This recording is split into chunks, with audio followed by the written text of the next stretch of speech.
Hello, and welcome back to another episode of Over My Dead Pod. I'm Kylie Colwell, This is Kate Carter. And I'm Holly Spear. and I'm bringing you guys a case today that has a million possible answers based on a million different factors, and they all have to align perfectly. On September 11th, 2001, a tragedy struck New York City. And no, this is not a 9/11 deep dive. Don't worry. I was like, conspiracy theories, conspiracy theories. I don't want my life to end in a conspiracy theory as well, but amidst all the chaos, Dr. Sneha Philip was reported missing. With no real clues and due to proximity, Sneha was officially ruled as a victim of the World Trade Center attacks. But was that really the case? Let's dive into her story. I think I've heard of this, but I've never actually seen the details. Ooh. Yeah. It's pretty juicy. So this was at the same time as 9/11. So there's like a question of if it's 9/11 or It's something also else. there, true right crime there. related. Yeah, Interesting. nearby. Okay. Ooh, Mm, exciting. I literally was like, oh my God, she is not doing 9/11. I don't know if that's going to be good for our listeners. Buckle up. This recording will be 6 hours long. Yeah. So Sneha Ann Phillip was born in Kerala, India, but moved to Albany, New York with her parents and two brothers back in 1973. She was super artistic. She loved painting and live music, but she was also super intelligent and was able to graduate from Johns Hopkins University in 1991. Soon after, in 95, she began medical school at the Chicago School of Medicine. And during her second year, she met her future husband, Ron Lieberman. Ron was actually in his first year, but they bonded over being artsy, pretty much the only artsy ones at school, full of nerds. But Ron played guitar and he composed his own jazz music, something Sneha enjoyed. The two hit it off, and Sneha ended up taking a year off from school, backpacking around Italy, just so that they would be able to graduate at the same time. After graduating and landing internships in New York City, the couple moved into a small one-bedroom apartment in the East Village. Ron began interning at Jacobi Medical Center in the Bronx. But Sneha's internship at Cabrini Medical Center was right there in their neighborhood. Soon after starting their professional lives, Ron and Sneha got married in May of 2000 in a combined Jewish and Christian wedding, which I thought this was really cute. Sneha surprised Ron by having the jazz band at the wedding play one of the songs he composed. That's cute. Aww, Yeah. that's sweet. Super cute. She's very romantic. Very. Ron also surprised Sneha by giving her what is called a minu, which is a South Asian traditional heart-shaped pendant with a cross. And it's traditionally the first gift that the husband gives their wives to start off their marriage. So she wore this every day. Everything was going well. They're working hard and were able to move into a larger apartment in Battery Park, a few blocks southwest of the World Trade Center. When they did have free time, which was rare, they hung out with friends and frequented jazz bars in the city. They even adopted two little kittens named Figa and Callie. But if everything was truly well, we wouldn't have a case to talk about. Our story begins on the day before the attacks, September 10th. Now 31-year-old Sneha had the day off from work and was going to use it to run some errands and tidy up. Her cousin, who also lives in the city, was going to come over on the 12th for dinner, and now was the only time she had to prepare between shifts. While Ron was at work, she spent the day cleaning up the apartment, repotting some plants, etc. Around 2 p.m., she logged into an online instant messenger. Remember those? Spent a good bit of time on those. She spent about 2 hours chatting back and forth with her mom between cleaning up. The conversation was normal, just catching up. She did mention that her friend was going to be getting married at the Windows of the World restaurant, which was on the top floor of the North Tower. She mentioned wanting to check it out beforehand, but didn't say when exactly she was planning on going. After logging off and wrapping things up, Sneha left her apartment at 5:18 p.m. and dropped off some laundry at a dry cleaner's. She then headed to a Century 21 store nearby, which when I first found that out, or when I first saw that, I was confused because Century 21 in my mind is the real estate company. But I was thinking Yeah. in the city, it is a kind of higher end department store. Good to know. Good to know. Do they still exist? They do. Okay. So the story does have CCTV footage and showed Sneha browsing alone and checking out around 6 p.m. She spent about $500 on Ron's credit card buying lingerie, a dress, pantyhose, and some sort of linens, according to the credit card records. After checking out in the main store, she headed to an annex to the store where the shoes were. So it's kind of like a little separate area, separate registers, but this area did not have security cameras. The credit card receipts show that she bought 3 pairs of shoes and left. This was the final record of Sneha being alive, a little after 6 p.m. on the 10th. Around midnight, Ron got back to the apartment after work to an empty home, minus the cats. Ron figured Sneha was out at a bar drinking with friends, which was something they had been fighting about lately. She had a habit of just going out without telling Ron what her plans were. And also keep in mind, she did not have a cell phone at the time, so he couldn't just call or text her to figure out where she was or when she was going to be home. Since it wasn't totally weird for her and figuring she would stumble into the apartment at some point, Ron went to bed for a few hours. Around 6:30 a.m. on the 11th, Ron woke up and started getting ready to head back into work.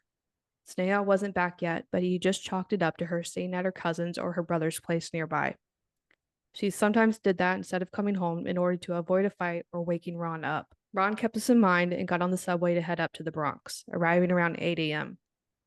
At 8:46 a.m., as we know, Flight 11 struck the North Tower. Ron found out from coworkers huddling around the TV after a meeting. He immediately began to call the landline in the apartment to check on Sneha. Their apartment was like 2 blocks southwest of the World Trade Center. He called and called. Every call went to voicemail. Ron then called Sneha's mom and her brother, but neither had heard from her that morning. It wasn't until 3 p.m. could Ron leave work, and this was a whole ordeal. With all the chaos and subways being shut down, Ron had to hitch a ride into Manhattan in the back of an ambulance. And with all of the traffic and roads being blocked off, it took 6 hours. Gosh. So it has to be grueling not knowing where your wife is or whether or not she was okay, literally just stuck in the back of an ambulance. I would hate that. Once Yeah. downtown, Ron had to use his medical credentials to get past the security perimeter and he ran to their apartment, but he couldn't get in. Because the power was out, the building's front door wouldn't open. Since the building itself looked fine, it was still standing and there wasn't any obvious damage on the outside, Ron walked to a friend's apartment in the West Village to hatch up a new plan. He ended up spending the night there after calling everyone he knew, but still no one had heard from his wife. The next morning, Ron was able to get into the apartment. A window had been left open and the entire apartment was covered in dust from the towers. Throughout all the dust, there were little cat footprints, but no human feet or shoe prints. And also, no Sneha. Side note, super glad the cats were okay. With no sign of her, and of course the terrorist attacks a few blocks away, Ron decided it was time to report his wife as missing.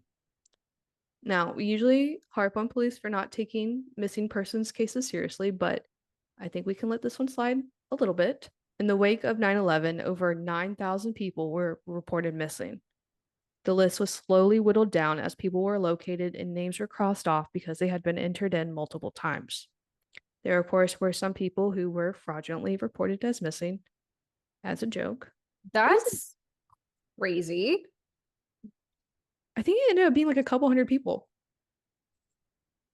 Like a fun little joke. I don't know. Hee hee ha ha. Some people are sick and twisted.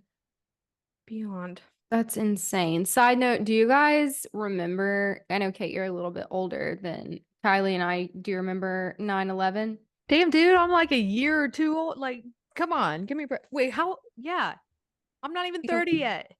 We're a year back to back, right? All of us? Calm down. Calm Oh, down, really? calm- Okay. Yeah. Okay, well, you're okay. Do you Christ. remember 9/11? Yes, I do. Okay, thank you. Okay, Do you we'll not? we'll cut all of that. No, actually, No. I actually do not. All right. I don't- Well, maybe you guys were what in kindergarten, first grade? I was 4. I was So a daycare. Preschool. I was either in first grade or second grade. So I assume now Do you first. remember, Kylie? Not at all. Okay, I don't either. So maybe a year makes a big difference as a child. All Okay, right, I go take ahead. everything back what I just said. So Sneha's name was added to the list, but only for like a minute. because as soon as police and the media found out she was last seen and technically missing since the 10th, she wasn't one of the 9/11 victims to them. And there was a lot more to deal with, obviously. So police put her case on the back burner and the media stopped running her missing poster. Ron and Sneha's family were not going to give up, though. Now, this part I'm not going to defend, but I do understand how it got to this point. Fed up with the lack of care or investigating, Sneha's brother John went live on a local news network to raise awareness for his missing sister. But he decided the best way to do this was to lie and say his sister was in the towers during the attack. Live on TV, he said, quote, "I was on the phone with her and she told me she couldn't leave because people were hurt. She said, I have to help this person, and that's the last thing I heard from her," end quote.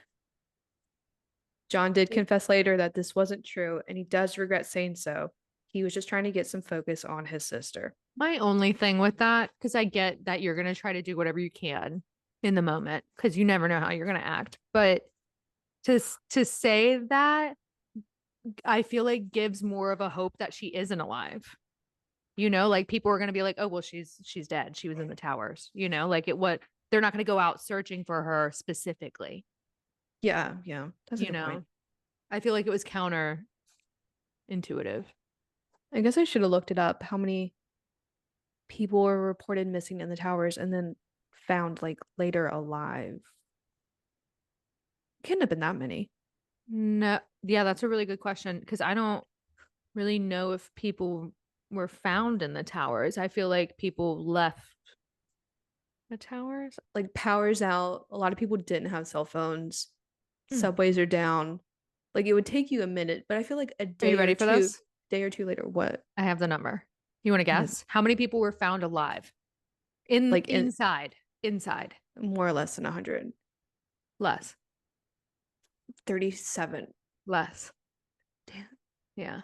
Single digits? 20. Damn. Yeah. Which I feel like, I mean, you know, that, yeah, 20 people, that sounds awful, but I feel like people were getting out, you know, like you weren't going to stay unless you were absolutely trapped and Yeah. stuff wasn't on fire, you know. Yeah. So after this aired, or after John's little report aired, the media did pick back up and ran Sneha's story as a missing person. Flyers were posted around the city along with all the other victims. Unfortunately, zero leads or witnesses came forward with any information.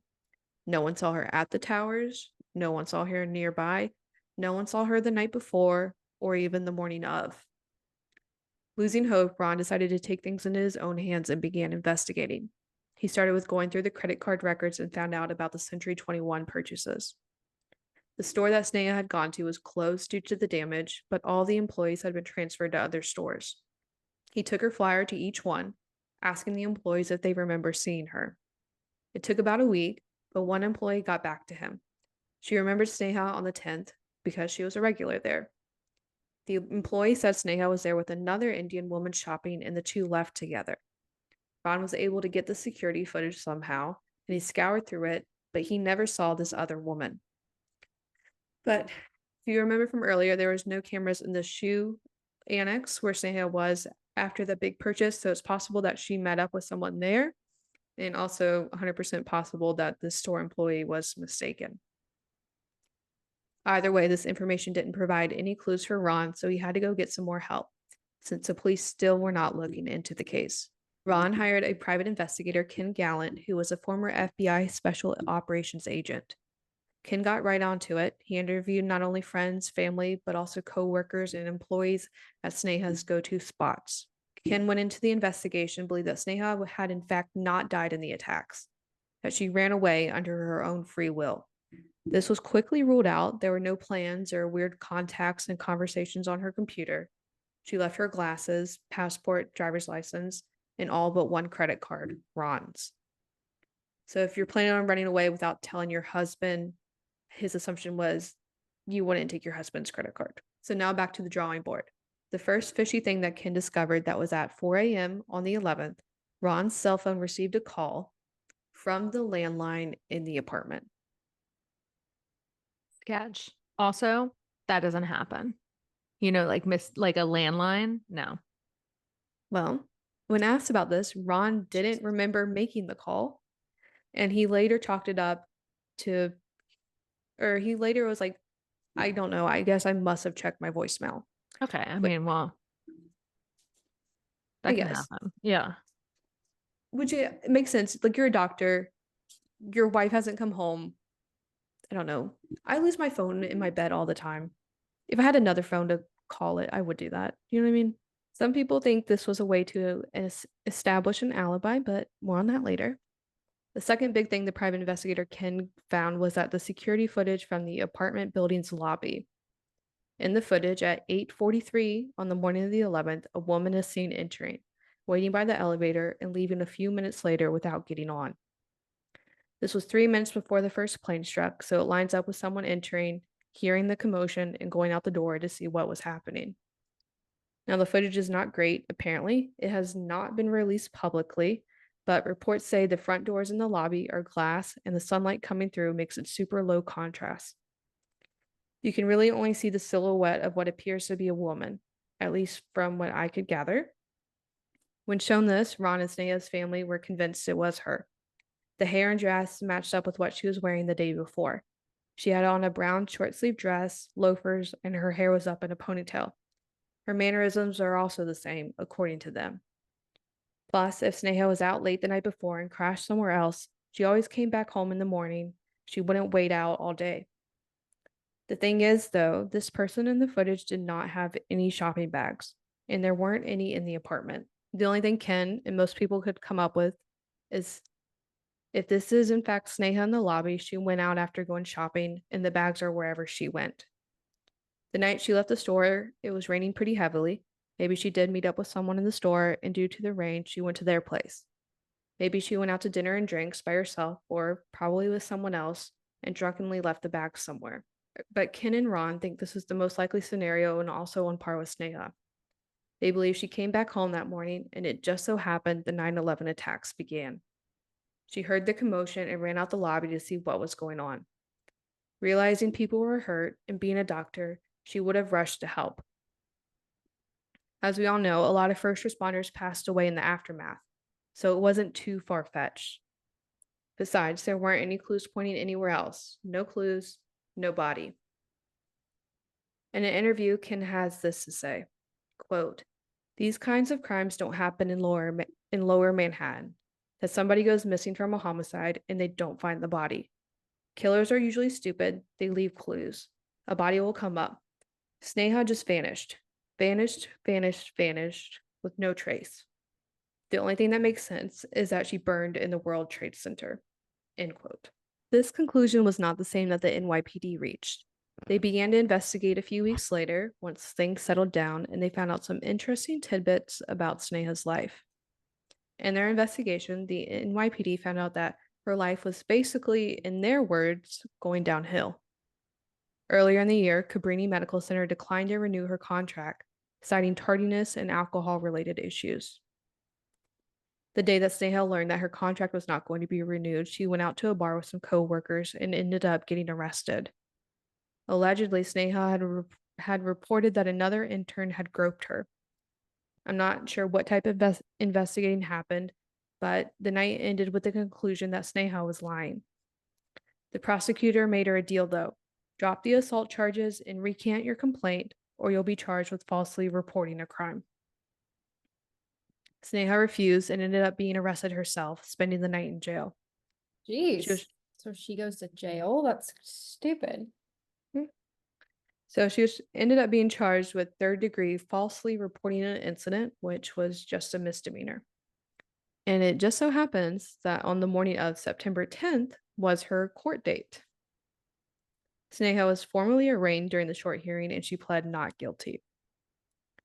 In the NYPD report, they stated that following the short hearing, Sneha and Ron fought loudly in the halls of the court. The fight ended with them walking away separately, with Ron going to work and Sneha going home.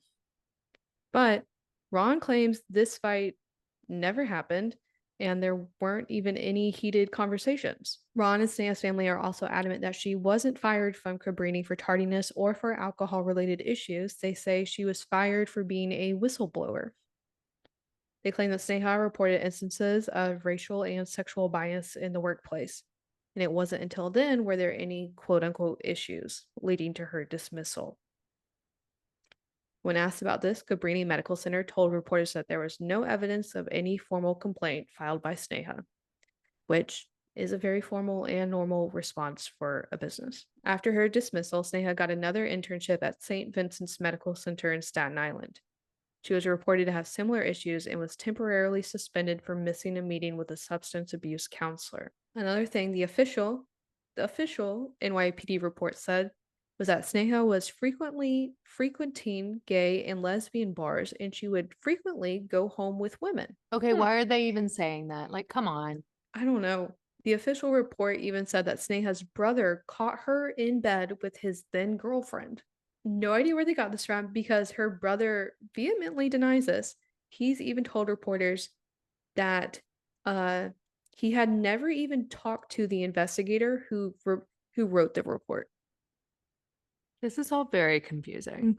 But I'm going to go ahead and say, why would you not believe the family? I don't know where they got this information from. Right. Or if it's just like completely out of their own ass. No idea. But Ron did say, yeah, she did go to gay and lesbian bars, but the only reason she started going to them was to avoid men like the coworker who groped her. It wasn't to hook up with women. He did say she would bring people back from the bars or go to their places, but it was platonic. Ron even hung out with them too. They would just hang out, listen to music, and paint. He said the only reason she had been going out and drinking a lot lately was because of the whole Cabrini dismissal, that it was just a phase in depression. She wasn't an alcoholic. Despite her loved ones denying basically everything written down in the NYPD report, the NYPD closed the case without further investigation.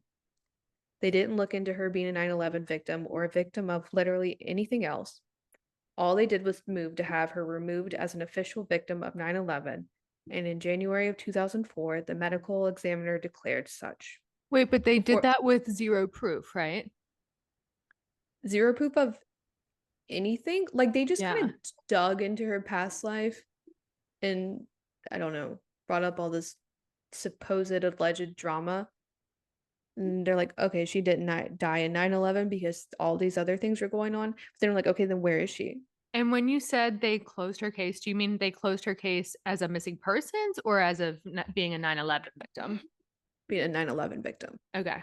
Before this was official, though, in 2003, Ron filed a petition to have her declared as a victim on the basis of her being in the vicinity and a doctor very much willing to run in and help. Sneha's mom testified about their instant message chat with her talking about going to the restaurant at the top of the North Tower. Even the detective who wrote and filed the NYPD report about the case testified that she probably did die in the attacks, contradicting what the report said. Despite this, in 2006, so this took quite a long time, the court ruled that it could not be established that Sneha died during the attack. In the ruling, the judges stated that there was no clear and convincing evidence that proximity in a theory wasn't enough. The main point of evidence that aided in the conclusion was the fact that Sneha was technically missing since the 10th, and anything could have happened in between then. The court set her legal date of death as September 10th, 2004. In New York, with no body or other evidence of life, the state law is to rule the date of death as 3 years since the person had gone missing. Soon after the ruling, Ron appealed. Basis of the appeal was that the court had ruled another missing person as a victim on similar circumstantial evidence. Juan La Fuente was a volunteer fire marshal in Poughkeepsie and supposedly in the city when he vanished on the 11th. The court in Dutchess County, mind you, different county, ruled that he was a victim based on witness testimony from someone who reported seeing Juan in a deli in Manhattan talking about a meeting he had in the North Tower that morning. Ron argued that the only reason Juan's case was decided differently was because his wife was the mayor of Poughkeepsie, and the case was heard there, rather than in Manhattan. This argument worked, and on January 31st, 2008, the Court of Appeals reversed the decision and officially declared Sneha Phillip the 2,751st victim of 9/11. In the ruling, the judges determined it was highly probable that Sneha was in the area during the attack, and there were no other indications that she ran away or something else happened to her. If she had been murdered or died before the attack, no evidence her body has shown up 7 years later, which assumingly it would have. Little fun fact, because this blew my mind. There is only one unresolved missing person from 9/11 still open. Wow. I thought it would be hundreds still. No, I was talking to my dad, and he's like, I was telling him like the gist of the case, and he's like, "Well, how many people? Like, there's still got to be people." I was like, "No, there's only one." Wow. So, this man's name is Fernando Molinar. He was an undocumented Mexican immigrant who's working at a pizza place near the towers, according to his mother. He had not been seen or heard from since September 8th, but his family could not prove he was in fact working at really any of the pizza shops or in the city or even in the city on that day due to his undocumented status. Everything was under the table. Unfortunately, since Fernando's family were also undocumented, his case was not appealed or heard by the court, and his family has basically gone off the grid. While Sneha was officially declared a victim, there is still a lot of debate as to whether or not this was the case. The biggest piece of evidence that Sneha was not a victim is the fact that her jewelry has not been located yet.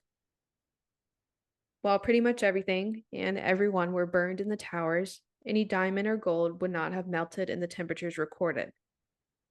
The city property clerk has collected over 1,350 pieces of jewelry at the site in order to aid in identifying victims. Families have sent in pictures of what their loved ones are wearing, and about 2/3 of the jewelry has been identified and returned. Sneha's family has sent the clerk photos of what she was wearing: her wedding band, engagement ring, diamond earrings, and the new necklace from the wedding. The latest update I could find was from 2006, and Sneha's mom reported that they hadn't heard back from the clerk on a match yet. So I have no idea since 2006 if they've completely ruled everything out or they just haven't found a match yet. But let's debate some theories, some potentials.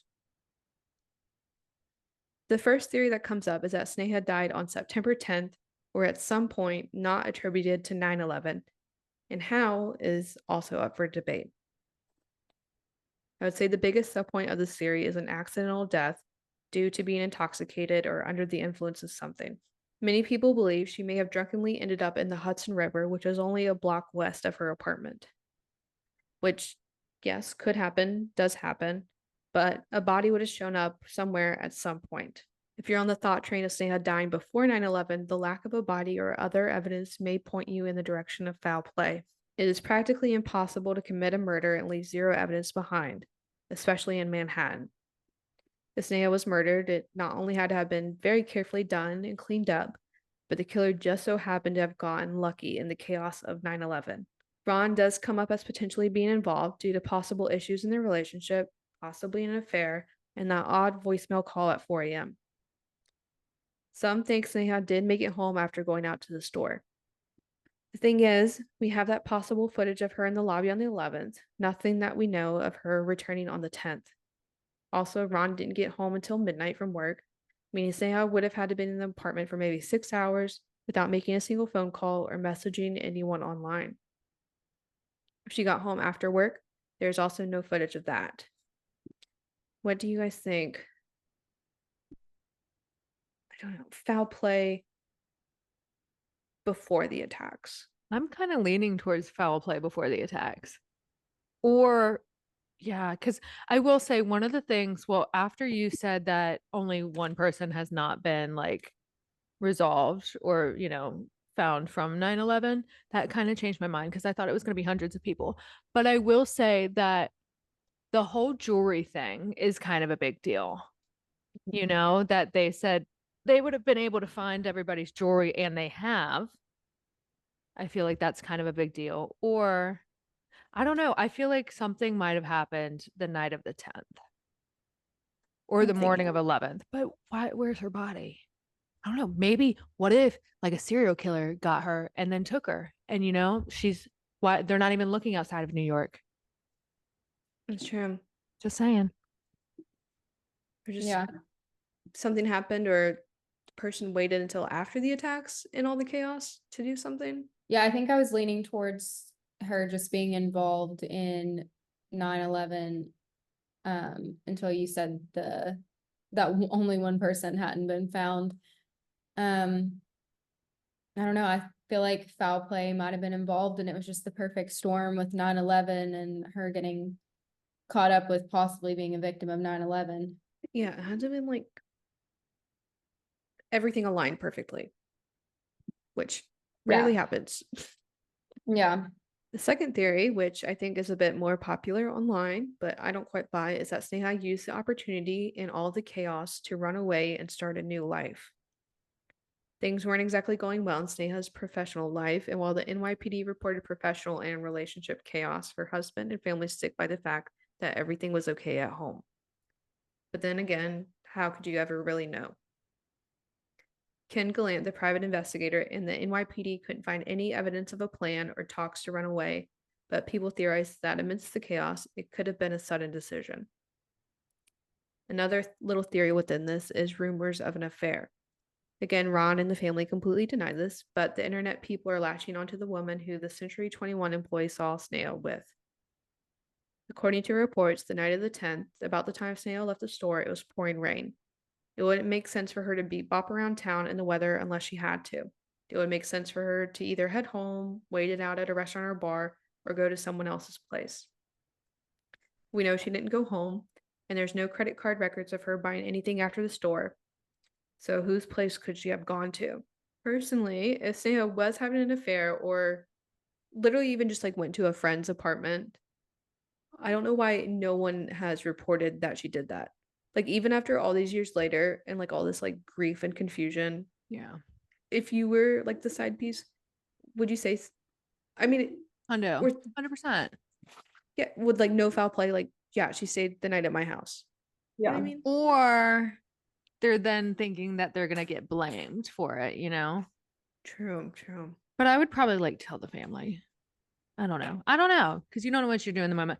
I do think if she had stayed somewhere else, or if like, yeah, I think people would have known. No one's come forward. Like no one's even reported seeing her out and about after the store, which is crazy. Right. So I don't even feel like, well, and the fact that there was no other footage, like, and she's bebopping around New York City is pretty big deal. But I feel like they're really pushing the fact that maybe she like got drunk that night and shit happened or she did something or whatever. But like you said, there's literally no footage of her after she left the department store. And that was earlier in the day, right? It was around 6 p.m. Okay, never mind. That was kind of later than I thought, but still. I don't know. I'm not buying that she ran off with literally nothing, no plan that we know of. Right. No. And also, she took everything with her, so she would have been tracked unless she decided to throw everything away, including her cards. Well, she only had her husband's credit card. But still, I mean, Yeah. There is also the possibility that Sneha was, in fact, a victim of 9/11. 2,753 people died in the towers or on the ground near them, including first responders. Maybe Sneha did go up to check out the restaurant on the top floor. Maybe she stopped for breakfast in the towers. Maybe she was walking past them heading home. Maybe she did rush to help out. While Sneha's family and Ron are still hoping for a clear answer or evidence, they are content in the answer being that she died during 9/11. Ashes from Ground Zero were buried in an urn at a cemetery near her childhood home, making up her gravesite. Her childhood bedroom has been kept the exact same since she moved out, and her family goes to the memorial on her birthday every year. Sneha's name is memorialized at the South Pool on panel S66. Ron is still close with Sneha's family, and they even blessed his new marriage in 2010. I've seen some debate on whether or not the push to have Sneha declared as a 9/11 victim was for money, but just to refute that, the 9/11 Victim Fund completed distributing the money they had in 2003 prior to any court hearings. Sneha's family created the Sneha Phillip Memorial Fund in her honor, which pays for the treatment of impoverished patients at her hometown clinic. And that was the story of Sneha and Philip, a doctor just starting her career in life when something happened. What that is, I'm not sure. all right. Rapid fire. Did she die in 9/11? Yes or no? Say it. I honestly don't know. I don't know. Say it. I really don't know. This Oh my one's so, God. I feel like there's not evidence for or against it really. It Like was a yes or no question. if you just had to pick one, like if they're holding a gun against your head, did she die in 9/11? I would have to say yes, simply due to the fact that we haven't found anything Yeah. like her. The only reason I want to say no is because after like 6 p.m. on the 10th, what the hell happened? Nothing of her. We Yeah. found out of all the people that have died in 9/11, we found stuff connected to those people to be able to say that they died, you know? Exactly. People I'm There's gonna, in literally- I'm gonna say she didn't die in 9/11. What are you leaning towards? Foul play? Yeah. Yeah. Just I the don't- lack of footage really throws it for me. The fact that they found none of her belongings, including her jewelry. Because she only had the one credit card. If she didn't swipe it anywhere or she used cash, that's hard. I mean, it's 2001. There's not that as many security cameras. And then I'm Yeah. sure a bunch in that area were destroyed. Well, I will say, I mean, it does give some peace to the family that, she is on the memorial. They count her as a 9/11 victim, regardless of everything. Because, I mean, I don't know, what are the odds that 9/11? Did you already say, or maybe you did, what do her family and friends think happened to her? They think she did die in 9/11. Okay. They think she went out on the night of the 10th, came home, and that was her in the lobby when when the first tower struck, and she ran out to help.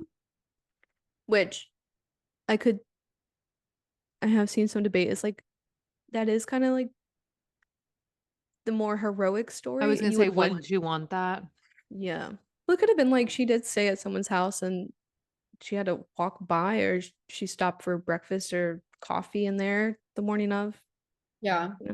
It's just, why did they not find anything connected to her? Like her jewelry wouldn't have melted, like you said, in that heat. Like, why did they find nothing? Where are the shopping bags? Yeah, this is a hard one. Sorry to hurt y'all's brains. It just sucks because if this was, a normal disappearance, there'd probably be a lot more evidence, but, obviously after 9/11, New York and that part was just completely devastated and it was just crazy for so long. No, and I do wonder if because they were quick to declare her, or at least the family, that she was a victim of 9/11, which obviously I think would be the more logical answer, that delayed like investigating any other Yeah. options.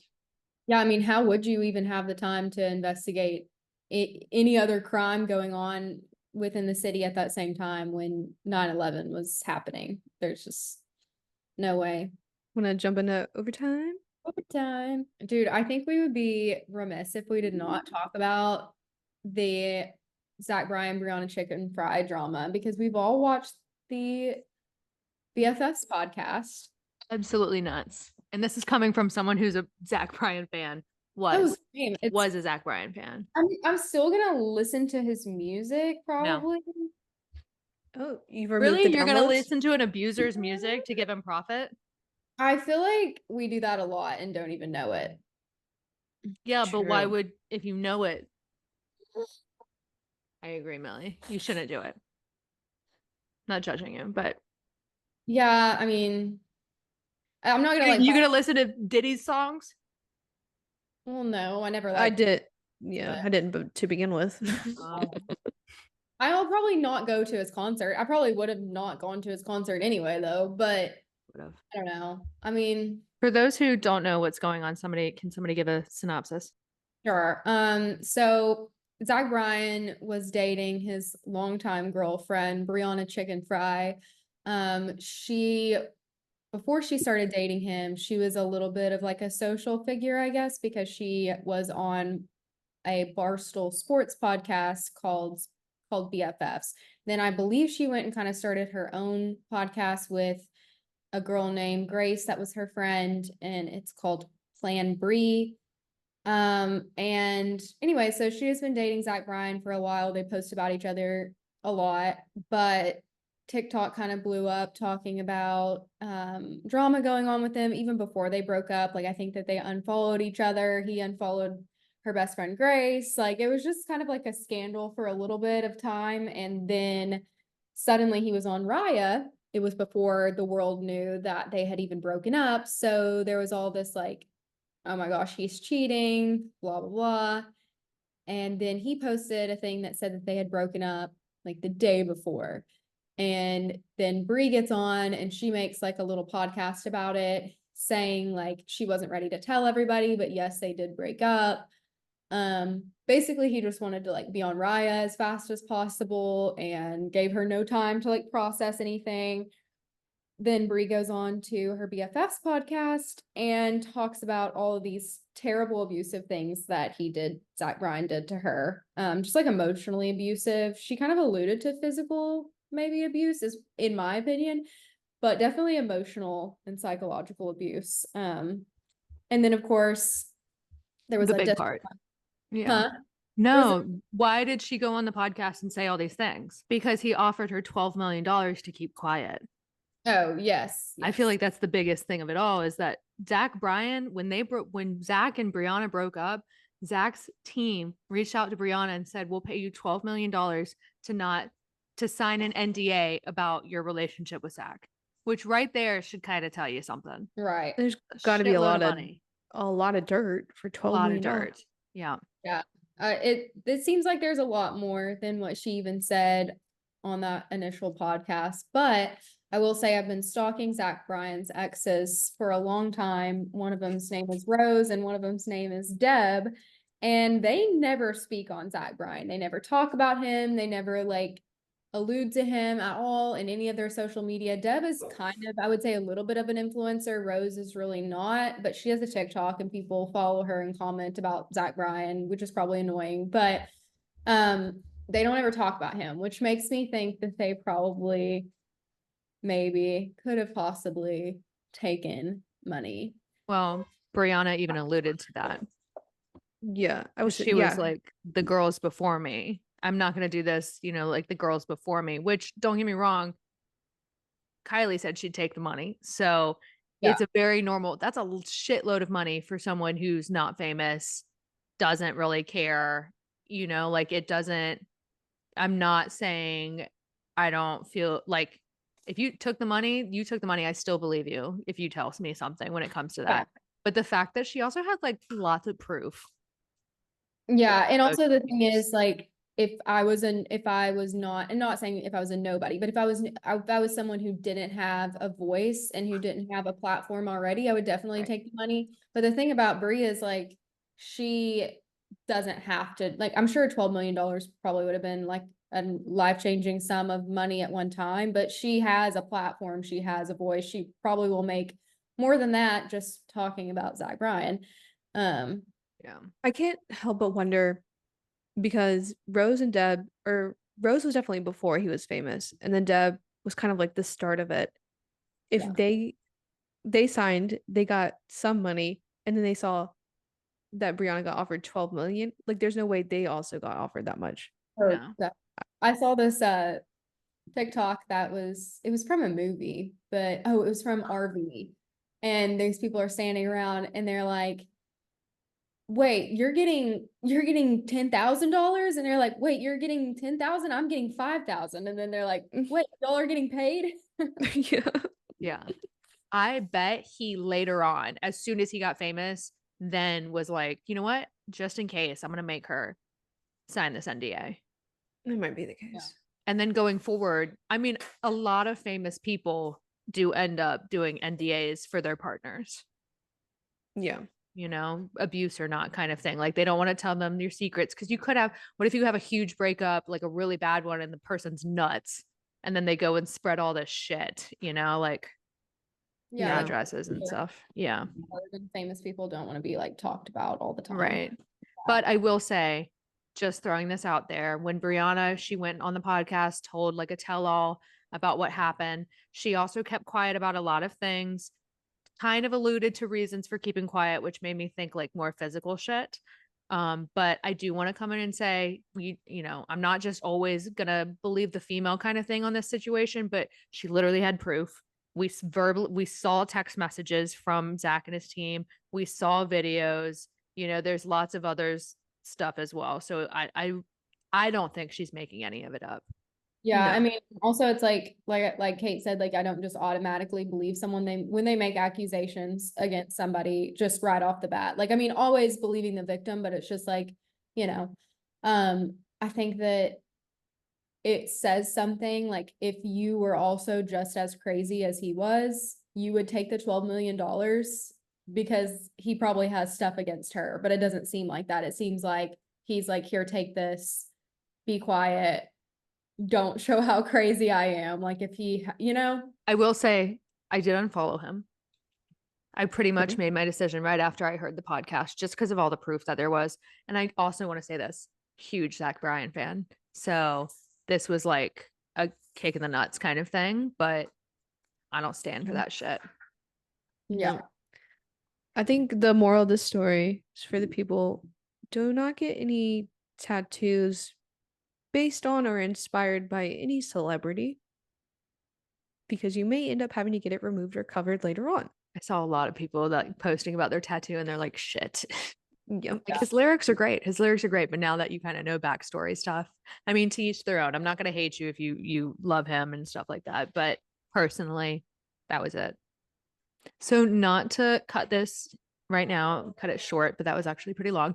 Kylie, you have a case update for us. Today, a couple hours before we started recording, the Delphi murder trial case that Holly covered way back, the verdict is in. Richard Allen has been found guilty on all 4 counts. Snaps for the justice system. Finally. Yeah. Give a Finally. quick synopsis of that case for the people that haven't heard it. Okay. Let me look at my little notes from it so I can make sure everything's accurate. I mean, I assumed he was going to be guilty on all charges, but I would have loved for it to be an open case. I'm not surprised it was. I mean, an open court, not surprised it wasn't. Um, and then we kind of found out details, right, that were released somehow from the court case that we didn't know before, like the murder weapon. No, we didn't know like really Yeah. anything that happened. And so Nothing. it all came out. Did you guys see pictures of their bodies leaked onto the internet? No. Oh. Okay, so looking at my notes, this may be a little to be a little cutty, but so the Delphi murders, it was Indiana, happened in Indiana. It was in 2017, and it was the murder of Abigail Williams and Liberty German. The girls were 13 and 14, and they were found dead near a bridge called the Monon High Bridge in Delphi, Indiana. The case drew a ton of attention because of the audio tapes that the police released, and actually later on the video that police released, that was taken like right before the girls were murdered. And it captured a suspect saying down the hill. And people speculated that it was the killer instructing the girls to go down the hill, and that was later where they were found dead. So now we know that Richard Allen was charged with their murders. And I believe that there was DNA evidence linked to him. Is that right?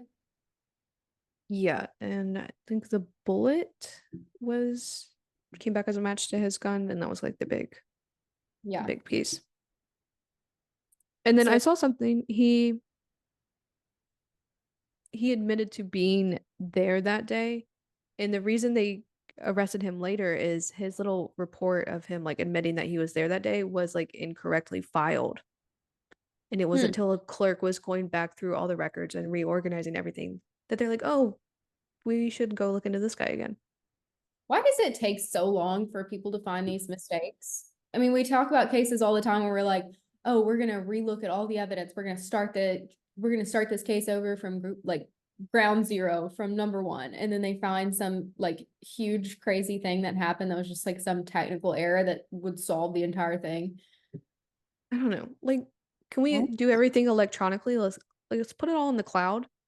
Yeah. I feel like if I make a mistake at work, it's someone tells me about it within 2 minutes. And I'm like, I get called out.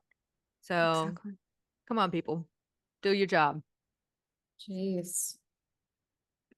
That's crazy. Well, I'm Anyways, glad justice.